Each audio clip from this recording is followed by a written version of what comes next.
Matamgi Manipuri Wari channel asibu tabiriba khoi pumnamakpu taramna okjeri ngasi sumahausago Ojagi Lamhenbi nimpu taret suba tangkak amo puduna lakjari mayam punna taminarasi laijido mamaidunon tharaga kaino makanna iri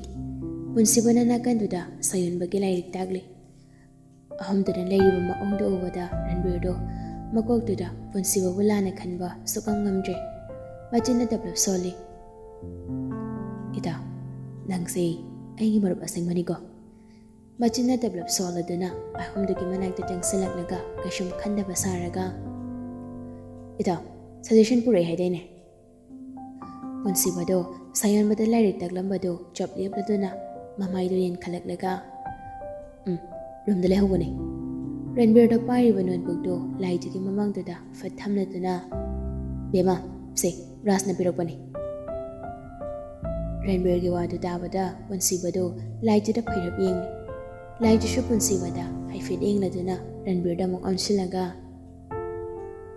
koi gi notebook no tamcha adudi ai di khangde nangi notebook malure adugadi ma handwriting ak do oi kum tawine aina hai fit eng bada question answer ayam male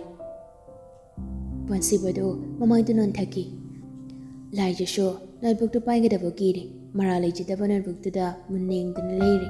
Ranbir so punsibada yengnaga punsiba akoi ni warim to sanase punsibado ngakna Ranbir da yengna duna kari wari basantagi mapawni da angang makai mamang sida sanabado nungaitri room doina sanawrasi mabongi wadu dawada lai jado punsibada khangeng lagli Punsibado Mantabada Pokhaladuna Senba Object in the Daki Matekdo, Nang Baba Horomoko, my Bombe, Nang so, notebook to Hangdolaga Silanganuko, ay, Tamojaga Warisana Kigi. As he hiring upon Sibado, Ranbirdo and Siladuna, the Slauda. I need to Toragduna, Matakta, Magi Kadaga Kalakli, Punsibado Pamunda, Makunyan Taranga Pamli, Ranbir so, Punsibagina Kanduda Pamli, Ranbirdo, no fit Katawardana. Migi machadiya deko sak phajaba kaise lot pe ade hekta ma banthukle punsi padu ngakna koino Ranbir nangi sakse yam phajaru basunate kari gino ba nupi makai sena koi tan hang tan risibo punsi padu Ranbir deng latuna os Ranbir am thokna ngai khidida hada wado sasar hairo makada kadar nupi do test storm li bani Miss Nancy na nangam ta haiblu na haire ne Punsibado Ranbir na phagi tawri boy maningli as karando kita hornuba karan nate ne asing bai ne minangbo nupa nangbo hauju sudi thabagi tu dai dai ne Punsibado kashum khandana hera yam taning de wangang la kanu daida nangna taning de har so somna miss to na de nungsi haire se kari pakompi ko haibo noibo as kaino da Ranbir ai de phagi ga maldre asing bai ne mi Punsiba kaino ne man khali dobo fazana sumai ko masu angang na trabani na thin haibadu kai khini Ranbir do nok mi pa anadam ngai ri ta ras to so akhoi be ma se khanjari ba kai do oira male notebook ka pirei do nakhi tawramba Punsibado Ranbir na ras ki matang da hairak padu da bishum anhi do khangsak sokle hamlam bado phukka hawgala duna Ranbir aido angang higi manak da leiruki Miss Nancy gi matang do nang phajana dong khongkro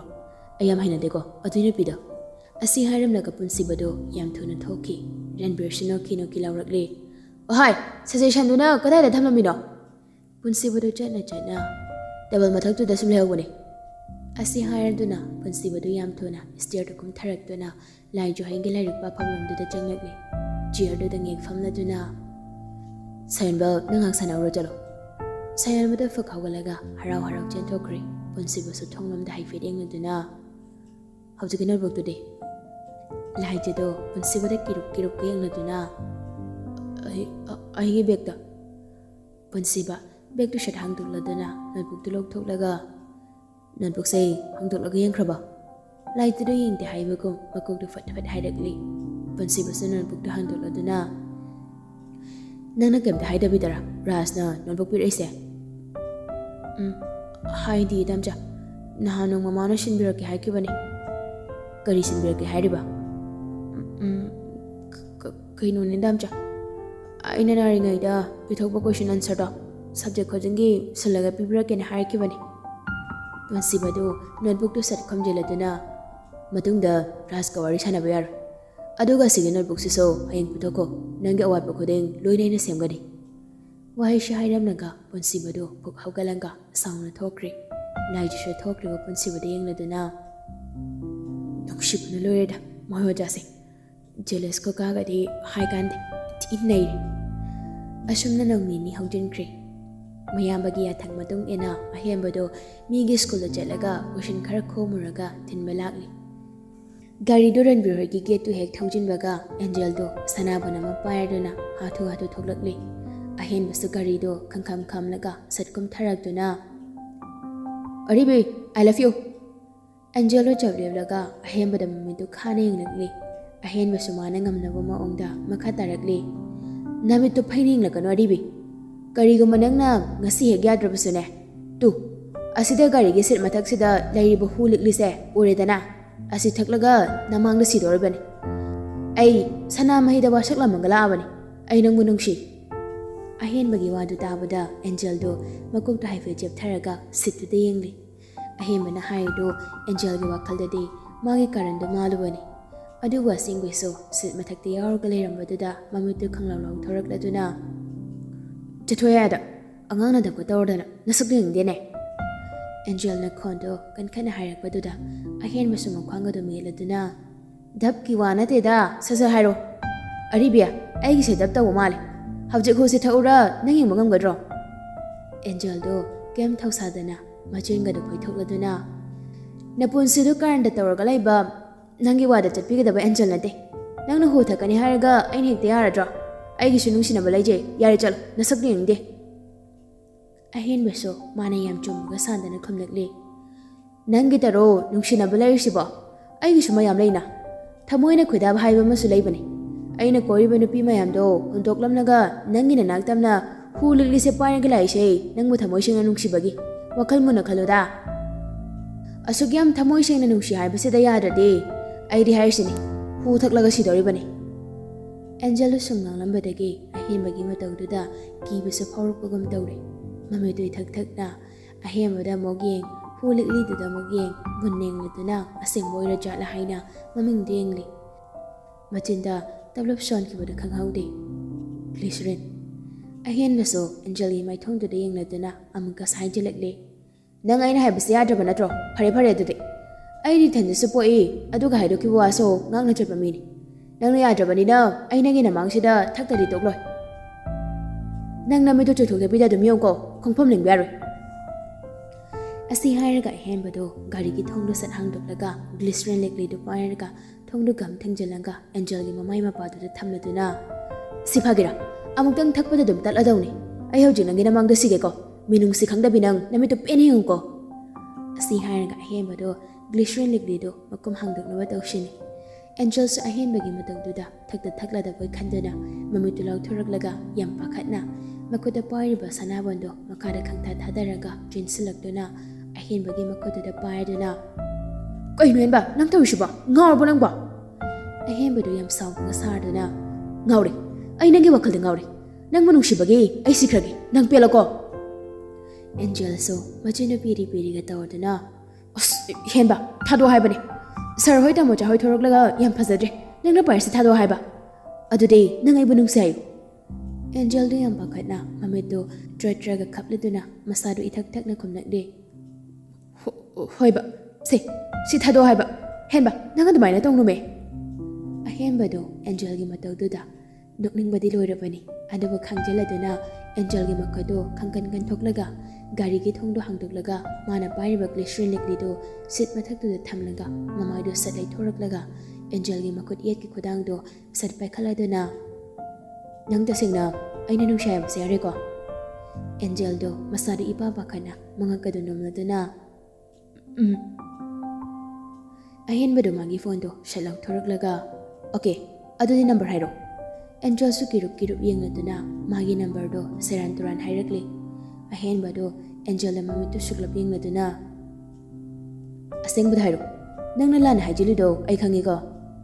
Angel do piri piri asing bodo sam haidorakle.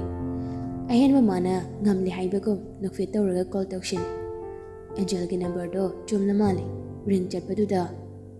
phone dikadai. Angel so letli yum dale hore. Ahen bado Angel ki pairi ba makudo kang thadok laga makut kudom bido na thaladuna seran turan hektaram laba aibu phate hagan. Akhoi ni ngasi dagi nungsinarabani aduso nang nasana yaraga. Ahen bagi matau duda Angel do pran chakpada loirabani. Adabu matang duda ahen baga mukna baki bana tumina leirabani. Ahen badu nokfit tawraga makada tari masana bundu lo khalaga Angel le pira duna school chatoi Adudi thankri isu so oro. Angel su sana bundu tap tawraga ahen bada haneng namda gam chatkri. Ahen badu Angel deng laga tik nok laduna kamdawiya sala namdana di halidana sidagidi aina torpode huna phetaraga chatkidana ngam loidabada wahai shaharaga ahen badu yumlomna jangsinkri school dani ha matamni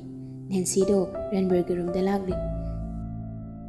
Nancy gi matau do ubada Renberg de ki ba madum yawri Renberg do nak fetor do na jira ma chingthoklaga Miss sida pambiyo Nancy so jira do da tapna fam thar do na ikai khangda kai hairakle sir ngahan gi do kamai tawrage Miss warawi ba yade ko punsi base yum kai pan bage wakal khandra haigum na tawrine Nancy do nak fetor do na oh adudi sir accept tawdra haba nadra Hi miss yam hanjina so khanjaluna da Nancy do nok mi tawr do na sir ai su chingna ba malai bagi hangyaun hangli bani sir punsi bana de maina khumna kani haiba su khali ai show aduda tage na hangli bani Renber dungak jana na kai matang gina SMS wafam say ai khaktan khangwa po ani da ngashi phawga kanamta da haidri Renber de Nancy dangak na tingak yengduna leidi Nancy su makha tarakle sir nupi ani kai nungshiyana na haibabu mana ya biraktrabani na phari aishu tumina leithokloi asengbada mayam mamang do utkani Renber do kyan menta da miss adamana lana lawnar diyar sir principal nupi angangi wakhalai tabani na sida hena khanjalanu school amata da wata minaraga adamani yeknaba thambade nungai de aisu sir principal nupi koi de kana haino hauju phobo sir khangdribra made yam haidan lolina Renber do ngaklapna bisum ani do shuktina dana ha principal bo nupi koi ba Nancy do nok laduna sir principal na koi bu nupi say sir su khangda boire Renber do ngakchana na khangdi miss Nancy do ositaba minok amaga nok laduna khangloi nang matang chawa da haige masada hangla so bokhum pirak laroi asi haraga puk haugali Nancy do aduga Renber do ansela duna ai muk thokrage sir nyakho miss misak tomta sir masada ta hangla khigi aduga hairage wai shaharam naga Nancy do gam thoragli khoi shauna na wakal du da shukali fatsiba nang negi mayak delep labani na aisho nangi mayak delep kani aina su khuda jana nuksu jana khanjaki banangna ai wi kai ba pirade aina tawrak paseng noina lona tawri ba thabak da aina sarga Renber ga da sitna na haidoke matam du nang galai jaga da wudu so ai ki imisina pini yengi Nancy do punsi wa galai jaga bo sangna duna laikre Renber su kyan menta dana room da phamla galai hauri asumna matam khara haukre Nancy na hairamli wado Renber so thajaba ngamde aduna punsibada wahai amata haide Nancy su matang chawa ngairi bani numidang amani nandoga chawa do phone da wari sanari chawuna adubodi nando maso angang natridana mabung se hongna se hari se dei mabung do pukmina basanate aduda yam khanjinganu da chawa mabung dana February da hongkraba so akhoi na March da hongna si kaino chawu do tik kana laduna adumaina hongna siro noigina amakhak aigina ani ni da noktana ga kana roi ko chawa khara thujensi handak jahi sida hongna ba tawr se hari sini awon par ka amata piraklana imau do khakta yum sida thenbiro ngai khodanando matam yam leide aduga ngang sing so amukta wari sana khise nano do khonjal tap thar dona hoine adubudi kui dana sana halasi natragana nangna yam thindaba pamni sibo ꯑꯩꯒꯤ ꯏꯆꯥꯅꯨꯄꯥꯁꯦ ꯃꯇꯤꯛ ꯆꯥꯗꯦ ꯍꯥꯏꯕꯒꯤꯔꯣ? ꯆꯥꯎꯕꯗꯣ ꯈꯣꯟꯖꯦꯜꯗ ꯄꯣꯔꯞ ꯈꯨꯝꯂꯛꯂꯤ꯫ ꯑꯁ ꯅꯟꯗꯣ, ꯅꯪꯒꯤ ꯋꯥꯈꯜꯗꯣ ꯑꯃꯔꯣꯝꯗ ꯆꯠꯈ꯭ꯔꯦꯀꯣ꯫ ꯃꯇꯤꯛ ꯆꯥꯕ ꯆꯥꯗꯕ ꯑꯩ ꯀꯩꯁꯨ ꯈꯟꯈꯤꯕ ꯂꯩꯇꯦꯀꯣ꯫ ꯅꯪꯒꯤ ꯏꯆꯥ ꯑꯩꯒꯤ ꯏꯆꯥ ꯈꯦꯠꯅꯕ ꯂꯩꯇꯦ, ꯆꯞ ꯃꯥꯟꯅꯅ ꯈꯜꯂꯤꯅꯦ꯫ ꯅꯟꯗꯣꯗꯨ ꯅꯣꯛꯃꯤ ꯇꯧꯔꯗꯨꯅ ꯑꯗꯨꯃꯥꯏꯅ ꯍꯥꯏꯌꯨ ꯍꯥꯏꯕꯅꯤꯗ꯫ ꯑꯗꯣ ꯅꯆꯥꯅꯨꯄꯥꯒꯤ ꯂꯨꯍꯣꯡꯒꯗꯕꯗꯤ ꯅꯨꯄꯤꯗꯤ ꯂꯩꯔꯕꯣ? ꯂꯩꯔꯦ ꯏꯇꯥꯎ꯫ ꯏꯆꯥꯅꯨꯄꯥꯁꯦ ꯑꯩꯅ ꯍꯦꯛ ꯄꯣꯛꯆꯕ ꯅꯠꯇ꯭ꯔꯕꯁꯨ ꯑꯩꯒꯤ ꯏꯌꯥꯝꯕꯅ ꯊꯝꯕꯤꯔꯝꯕ ꯑꯣꯏꯔꯕꯁꯨ ꯑꯩꯅ ꯏꯆꯥ ꯁꯛꯅ ꯌꯣꯛꯆꯕꯅꯤꯅ ꯃꯕꯨꯡ ꯁꯥꯅ ꯍꯣꯡꯂꯒ ꯊꯥ ꯑꯃ ꯑꯅꯤ ꯀꯥꯟꯅꯔꯒ ꯍꯣꯡꯂꯁꯤꯅꯦ ꯅꯟꯗꯣ꯫ ꯍꯣꯏꯁꯦ ꯌꯥꯔꯦ꯫ ꯑꯩꯈꯣꯏꯒꯤ ꯅꯨꯄꯥꯁꯤꯁꯨ ꯃꯔꯛꯁꯤꯗ ꯀꯩꯅꯣꯝꯇ ꯇꯧꯅꯕ ꯌꯥꯝ ꯀꯟꯅ ꯍꯣꯠꯅꯈꯤꯒꯦ꯫ ꯑꯗꯣ ꯅꯟꯗꯣ, ꯃꯐꯝꯁꯦ ꯑꯩꯈꯣꯏ ꯁꯣꯝꯒꯤꯗꯤ ꯏꯆꯥꯅꯨꯄꯤꯁꯨ ꯂꯣꯏꯅ ꯌꯥꯅꯔꯦ꯫ ꯑꯗꯣꯝꯒꯤꯗꯤ ꯀꯝꯗꯧꯕ? ꯀꯩꯅꯣ ꯑꯃꯨꯛ ꯏꯅꯧ ꯅꯧꯔꯛꯏꯁꯤꯕꯣ? ꯁꯣꯝꯒꯤꯗꯤ ꯀꯩꯝꯇ ꯈꯟꯕꯤꯔꯨꯅꯨꯀꯣ ꯆꯥꯎꯕ꯫ ꯏꯆꯥꯒꯤ ꯑꯌꯥꯕꯒꯤ ꯃꯇꯨꯡ ꯏꯟꯅ ꯏꯃꯧ ꯊꯤꯔꯤꯕꯅꯤ꯫ ꯐꯔꯦ ꯑꯗꯨꯗꯤ ꯅꯟꯗꯣ, ꯋꯥ ꯂꯦꯞꯅꯗ꯭ꯔꯤꯉꯩ ꯑꯉꯥꯡ ꯃꯈꯩꯁꯦ ꯍꯥꯟꯅ ꯋꯥꯔꯤꯗ ꯁꯥꯟꯅꯍꯟꯈꯤꯁꯤ꯫ ꯍꯣꯏ, ꯅꯪꯅ ꯍꯥꯏꯔꯤꯗꯨꯁꯨ ꯆꯨꯝꯃꯤ꯫ ꯑꯩꯈꯣꯏ ꯁꯅꯥꯗ ꯑꯝꯇ ꯐꯣꯟ ꯇꯧꯔꯒꯅꯦ ꯑꯊꯨꯕꯗ ꯌꯨꯝꯗ ꯂꯥꯛꯑꯣꯅ ꯍꯥꯏꯈ꯭ꯔꯒꯦ꯫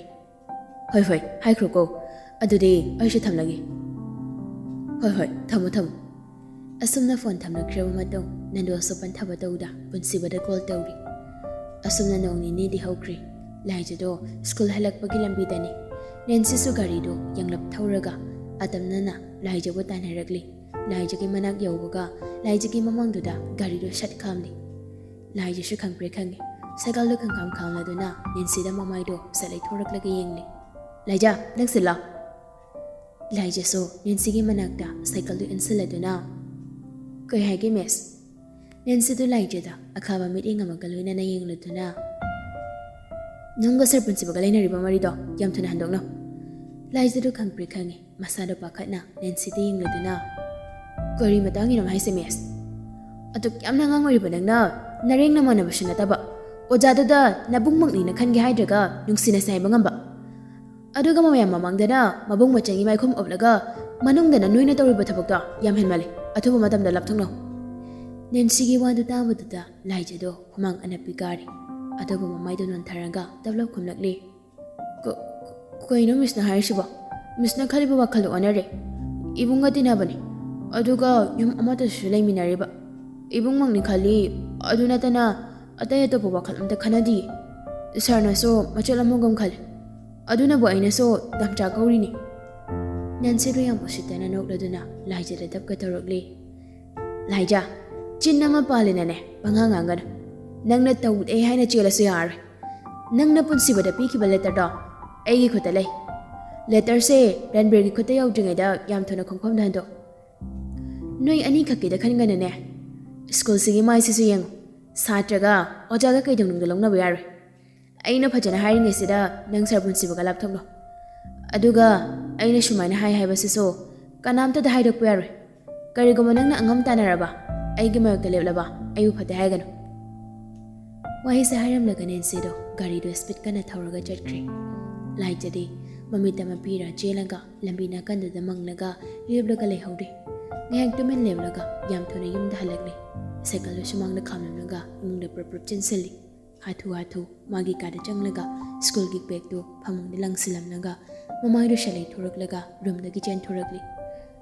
ꯃꯁꯥꯗ ꯄꯥꯈꯠꯃꯟꯈꯤꯗꯅ ꯔꯟꯕꯤꯔꯒꯤ ꯔꯨꯝꯗ ꯆꯪꯒꯦ ꯍꯦꯛ ꯇꯧꯕꯒ ꯀꯥ ꯃꯅꯨꯡꯗ ꯔꯟꯕꯤꯔꯒ ꯃꯃꯥꯒ ꯋꯥꯔꯤ ꯁꯥꯟꯅꯕꯒꯤ ꯃꯈꯣꯜꯗꯣ ꯍꯥꯏꯐꯦꯠ ತಾꯕꯗꯨꯗ ꯊꯣꯡꯖꯜ ꯃꯌꯥꯗꯨꯗ ꯆꯞ ꯂꯦꯞꯂꯤ꯫ ꯄꯨꯟꯁꯤꯕꯒꯤ ꯃꯤꯡ ꯄꯟꯅꯕꯗꯨꯗ ꯁꯥꯟꯅꯔꯤꯕ ꯋꯥꯔꯤꯗꯣ ꯀꯔꯤꯅꯣ ꯍꯥꯏꯕꯒꯨꯝ ꯄꯨꯛꯅꯤꯡ ꯅꯨꯡꯁꯤꯅ ꯇꯥꯏ꯫ ꯐꯔꯦꯅꯦ ꯑꯗꯨꯗꯤ ꯂꯨꯍꯣꯡꯕꯒꯤ ꯃꯇꯝꯕꯨ ꯂꯦꯞꯅꯔꯦꯅ ꯍꯥꯏꯕ꯭ꯔꯣ? ꯂꯨꯍꯣꯡꯕꯒꯤ ꯃꯇꯝ ꯂꯦꯞꯅꯕ ꯑꯣꯏꯔ ꯃꯥꯜꯂꯦ ꯄꯨꯟꯁꯤꯕꯅ ꯆꯠꯂꯤꯗꯣ꯫ ꯑꯣ, ꯅꯨꯄꯤꯗꯨꯗꯤ ꯃꯥꯒ ꯍꯥꯟꯅ ꯈꯪꯅꯕ꯭ꯔꯥ? ꯍꯣꯏ, ꯕꯕꯥꯅ ꯍꯥꯏꯔꯛꯄ ꯅꯨꯄꯤꯗꯨꯗꯤ ꯃꯥꯒꯁꯨ ꯍꯥꯟꯅ ꯈꯪꯅꯕꯅꯤ꯫ ꯑꯩꯁꯨ ꯈꯪꯉꯤ꯫ ꯃꯁꯛ ꯑꯗꯨꯝ ꯐꯖꯕꯅꯤ, ꯊꯕꯛꯁꯨ ꯇꯧꯔꯦ ꯍꯥꯏꯒꯨꯝ ꯇꯧꯏ꯫ ꯀꯔꯤ ꯂꯝꯗꯒꯤꯅꯣ? ꯃꯃꯤꯡꯗꯤ ꯀꯔꯤ ꯀꯧꯕ? ꯃꯦꯂꯩ ꯀꯧꯕꯅꯤ꯫ ꯂꯩꯐꯝꯅ ꯅꯝꯕꯣꯜꯗꯒꯤꯅꯤ꯫ ꯕꯕꯥꯅ ꯍꯟꯗꯛ ꯆꯍꯤꯁꯤꯗ ꯍꯣꯡꯕꯤꯔꯅꯤꯒ ꯍꯥꯏꯔꯛꯈꯤꯕꯅꯤ꯫ ꯃꯅꯨꯡꯗ ꯁꯥꯟꯅꯔꯤꯕ ꯋꯥꯔꯤꯗꯨ ꯇꯥꯔꯒ ꯂꯥꯏꯖꯗꯣ ꯃꯃꯤꯠꯇꯒꯤ ꯃꯄꯤ ꯇꯞ ꯇꯥꯔꯛꯂꯤ꯫ ꯃꯃꯥꯏꯗꯨ ꯇꯞꯅ ꯂꯩꯊꯣꯔꯛꯇꯨꯅ ꯃꯣꯂꯤ ꯃꯥꯒꯤ ꯔꯨꯝꯗ ꯇꯞꯅ ꯆꯪꯂꯛꯂꯤ꯫ ꯑꯗꯨꯒ ꯀꯥꯒꯤ ꯊꯣꯡꯗꯣ ꯇꯞꯅ ꯊꯤꯡꯖꯤꯜꯂꯝꯂꯒ ꯇꯞꯅ ꯆꯪꯁꯤꯜꯂꯛꯇꯨꯅ ꯐꯃꯨꯡꯗ ꯃꯈꯣꯡ ꯌꯥꯟꯊꯔꯒ ꯇꯞꯅ ꯐꯝꯊꯔꯒ ꯃꯈꯨꯠ ꯑꯅꯤꯗꯨꯅ ꯃꯃꯥꯏꯗꯨ ꯈꯝꯖꯤꯜꯂꯒ ꯃꯈꯣꯜ ꯊꯣꯛꯍꯟꯗꯅ ꯍꯤꯛ ꯀꯞꯂꯤ꯫ ꯉꯥꯏꯍꯥꯛ ꯀꯞꯂꯕ ꯃꯇꯨꯡ ꯃꯈꯨꯠ ꯈꯨꯅꯝꯗꯨꯅ ꯃꯄꯤꯗꯣ ꯁꯠ ꯇꯩꯊꯣꯛꯂꯒ ꯃꯣꯟ ꯃꯈꯥꯗ ꯂꯩꯔꯤꯕ ꯐꯣꯟꯗꯣ ꯇꯞꯅ ꯂꯧꯊꯣꯔꯛꯂꯒ ꯌꯦꯡꯂꯤ꯫ ꯄꯨꯟꯁꯤꯕꯒꯤ ꯃꯦꯁꯦꯖ ꯑꯃ ꯂꯩꯔꯝꯂꯤꯕꯗꯣ ꯍꯥꯡꯗꯣꯛꯇꯨꯅ ꯄꯥꯏ꯫ ꯕꯕꯥꯅ ꯋꯥꯔꯤ ꯑꯔꯨꯕ ꯑꯃ ꯁꯥꯟꯅꯁꯦꯅ ꯍꯥꯏꯔꯛꯄꯒꯤ ꯑꯩꯗꯣ ꯊꯥꯔꯠ ꯄꯦꯔꯠ ꯆꯪꯂꯝꯂꯒ ꯌꯨꯝꯗ ꯆꯠꯂꯤ꯫ ꯂꯥꯏꯖꯗꯣ ꯃꯃꯤꯠꯇꯒꯤ ꯃꯄꯤꯗꯣ ꯇꯞ ꯇꯞ ꯇꯥꯔꯒ ꯃꯆꯤꯟꯗ ꯇꯞꯅ ꯁꯣꯜꯂꯤ꯫ ꯗꯥꯝꯆꯥ, ꯑꯩ ꯅꯪ ꯅꯨꯡꯁꯤꯌꯦ꯫ ꯗꯥꯝꯆꯥ, ꯅꯪ ꯂꯨꯍꯣꯡꯈꯤꯅꯨꯋꯣ꯫